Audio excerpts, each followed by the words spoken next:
జై వారాహి మాత. సమస్యలు లేని జీవితం అంటూ ఉండదు. ప్రతి ఒక్కరి జీవితంలో ఏదో ఒక సమస్య ఉంటుంది. మీ సమస్యలన్నీ తొలగించే ఓం శ్రీ కనకదుర్గా జ్యోతిష్యాలయము.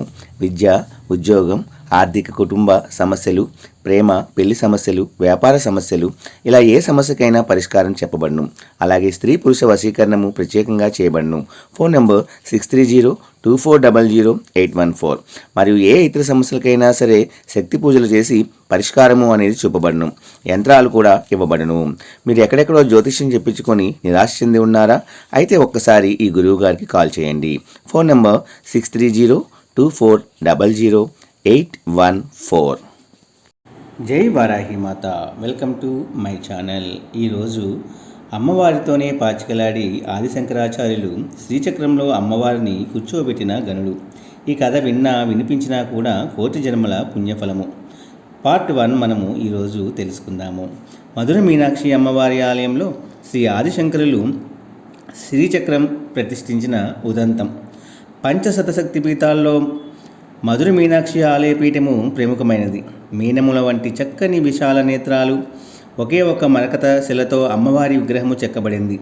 ఆకుపచ్చ నీలం కలగలిపిన మరకతమణి శరీరకాంతి ఆ తల్లి యొక్క ప్రత్యేకత. మధురను పాలించే పాండ్యరాజులంతా కూడా ఆ తల్లిని ఆడపడుచుగా, కులదేవతగా, జగజ్జననిగా ఆరాధిస్తారు. దేవీ భాగవత పురాణంలో మణిద్వీప వర్ణనల ఆ ఆలయాన్ని పాండ్యరాజులు రూపొందించారు. అంతటి సౌందర్య రాశి, చతుష్టతి కళా నిలయమైన మీనాక్షి కూడా రాత్రివేళ తామస శక్తి స్వరూపిణిగా మారి ప్రాణహింసకు పాల్పడుతుంది. ఆమెను శాంతింపజేయడానికి యావత్ భారతంలోని మూలమూలల నుండి వేద పండితులను, ఋత్వికులను పిలిపించి యజ్ఞాలు, యాగాలు, క్రతువులు, పూజలు, జపహోమాలు అన్నీ కూడా చేయించారు.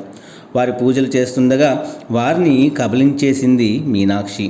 పాండ్యరాజు నిస్సహాయంగా ఉండిపోయి తమ రాచరికపు కర్తవ్యంగా రాత్రివేళ నగరంలో నరసంచారం లేకుండా నిషేధాజ్ఞలు విధించారు.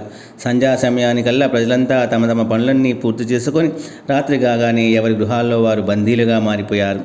ఆపదొచ్చినా, అపాయం వచ్చినా వారికి బయటకు వచ్చే వీలు లేదు. వచ్చారు, నగర సంచారానికి బయలుదేరిన అమ్మవారి కోపాగ్నికి ఆహుతైపోవాల్సిందే.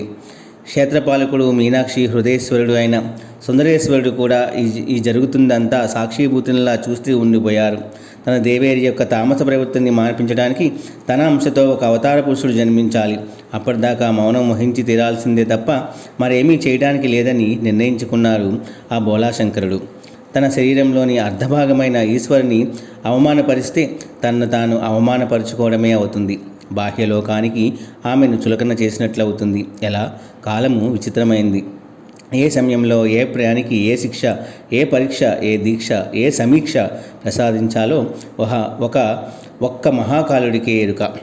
ఎవరి వంతుకు ఏది వస్తే అది మంచైనా చెడైనా, జయమైనా పరాజయమైనా అనుభవించి తీరాల్సింది. ఆదిశంకరాచార్యులు మధురలో అడుగుపెట్టే నాటికి పరిస్థితి అలా ఉంది.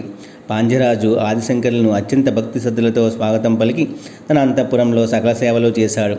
అద్భుత తేజస్సుతో వెలిగిపోతున్న యువ బ్రహ్మచారైన ఆదిశంకరాచార్యులు, నేను మధుర మీనాక్షి ఆలయంలో ఈ రాత్రికి ధ్యానం చేసుకుంటాను అని చెప్పాడు. ఆ మాటలు విన్న పాండ్యరాజు పాదాల కింద భూకంపం వచ్చినట్లుగా కంపించిపోయాడు.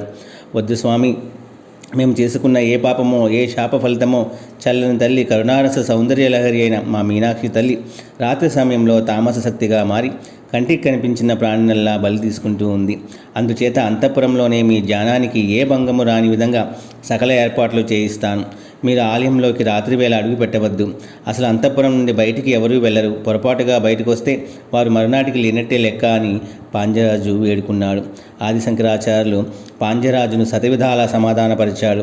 సన్యాసులకు గృహస్థుల భిక్ష స్వీకరించే వరకే ఉండాలి, కానీ తర్వాత వారు గృహస్థుల ఇంట ఉండరాదు. మేము ఆలయంలోనే ఉంటాము.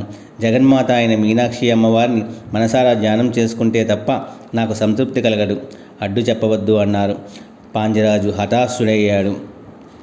దైవీ తేజస్సుతో వెలిగిపోతున్న ఈ యువ బ్రహ్మచారిని ఇక చూడనేమో అని పాండ్యరాజు ఆవేదన చెందాడు. ఆదిశంకరాచార్యును ఆలయంలోకి తీసుకువెళ్ళి తిరిగి అంతఃపురానికి వెళ్ళాడు. పాండ్యరాజుకు ఆ రాత్రి నిద్ర లేదు. ఈ యువ సన్యాసిని అమ్మవారు బలి తీసుకుంటుందేమో, ఆ పాపం తన తరతరాలను పట్టి పీడిస్తుందేమో అని నిద్రలేక అటు ఇటు పచారులు చేయసాగాడు. రాత్రయింది. గర్భగుడికి ఎదురుగా ఉన్న విశాలమైన మండపంలో పద్మాసనం వేసుకొని ఆదిశంకరాచార్య ధ్యానంలో కూర్చున్నాడు. మరకత శ్యామ అయిన ఆ తల్లి ఆయన మనోనేత్రాలందు ప్రత్యక్షమై ప్రకృతి మధ్య నిలిచి సహస్రారంలో ఆసీనురాలై చంద్రకాంతి వంటి వెలుగుతో సుధావర్షధార కురిపిస్తుంది.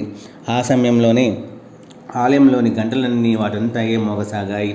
ఆలయంలో అన్ని వైపులా దీపారాధనలోని వెలుగులు దేదీప్యమానంగా వెలగసాగాయి. గర్భగుడిలో మరకతశిల అర్చనామూర్తిలో చైతన్యమిచ్చి అమ్మవారు మెల్లగా పీఠం నుండి లేచి నిల్చుంది. మిగతా కథ మనము రేపటి రోజు చూద్దాము. ఈ కథ విన్నవారందరికీ కూడా వాళ్ళ యొక్క పాపాలన్నీ నశించి అమ్మవారి కృపకు పాత్రులై మీ కోరికలు అనేవి తప్పకుండా నెరవేరుతాయండి. రేపు మళ్ళీ ఇంకొక పార్ట్తో మనము కలుసుకుందాము.